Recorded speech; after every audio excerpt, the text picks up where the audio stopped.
Boom! What's up everybody? My name is Kim Skywell and today we'll be taking a look at the part 2 of how to composite like a pro.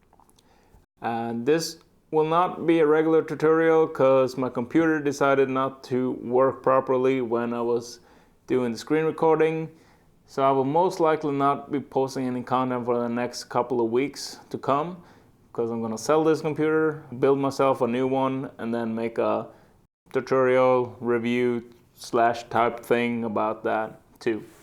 So what I had to do here, my computer didn't want to let me edit the photo while the screen recorder was on, so I had to edit it and then I turn on the screen recorder and going through and showing you what I did, just talking about it. You will see I made some changes. I deleted everything from part 1, started from scratch just because I didn't get it exactly how I wanted it, and now it looks really awesome. And you will see what techniques I use and how to do it. If you like this tutorial, please hit that subscribe button and that notification bell, and I'll see you again in a bit, and hopefully on a new computer that will let me show you more compositing tutorials and techniques. See you all in a bit.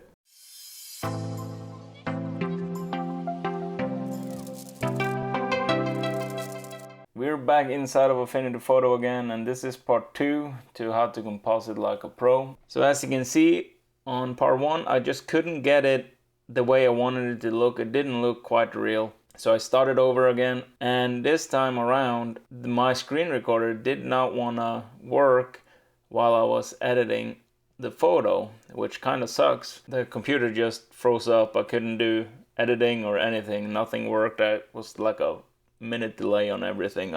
Pissed me off. Anyhow, so what I'm gonna do instead now is walk you through what I did and explain why I did it. So as you can see, I actually moved the physical location of the eagle, and I also changed the perspective of the eagle. So to make it look more real, I changed the perspective and moved it down a little bit. So I put on a curves layer here to just darken it so it kind of matches more of the shadow side of the boat here and the roof and the trees in the background. I did a color balance on it just to make it match every other color in here. And then I put on a motion blur, so you can see that already now it looks like it's more alive and it's actually in the picture. But we don't have a shadow, so I made a new shadow, and the way I did it was basically just hold down Command or Control on a Windows and click the picture, sees it, marks it out.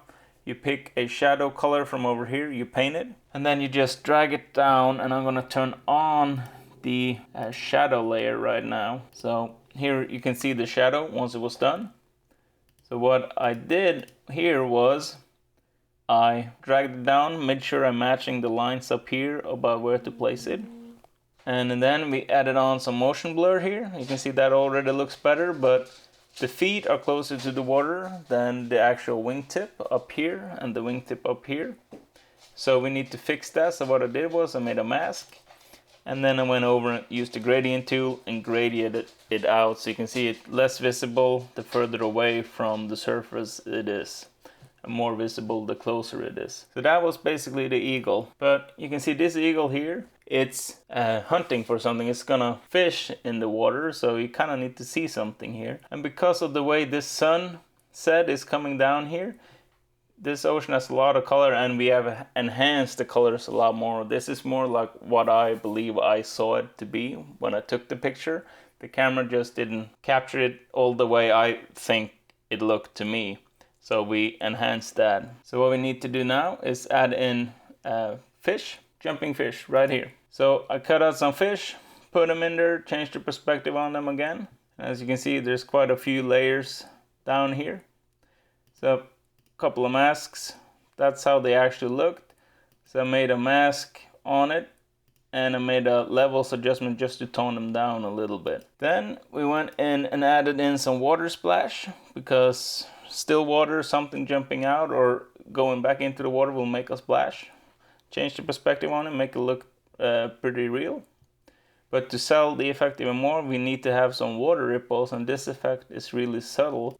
But you can see something happen here around it, and that just helps sell the effect that was actually happening when I took the picture. you can see there's no shadows of the fish here. I'm going to zoom in a little bit. So I turned on some shadows. You can see there's a little bit there, a little bit back here. And then we darken the fish just a little bit more with masking them out, and then just going over with a light black on them. And then adjusting the opacity to the way you want it.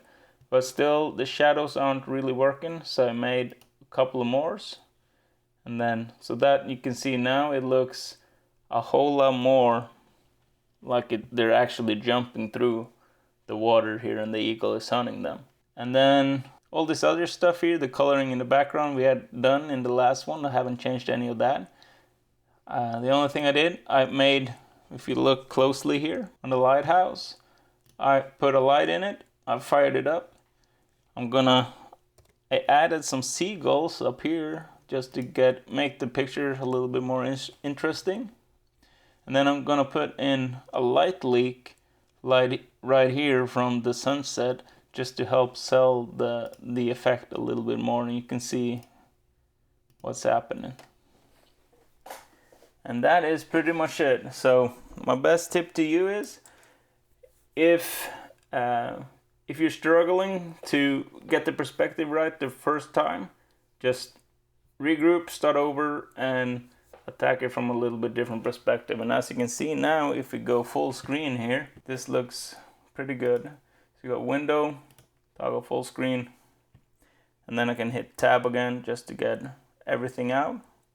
I'm gonna zoom in a couple of times, and as you can see here, it looks pretty good. It actually looks like the eagle was there and the fishes was there.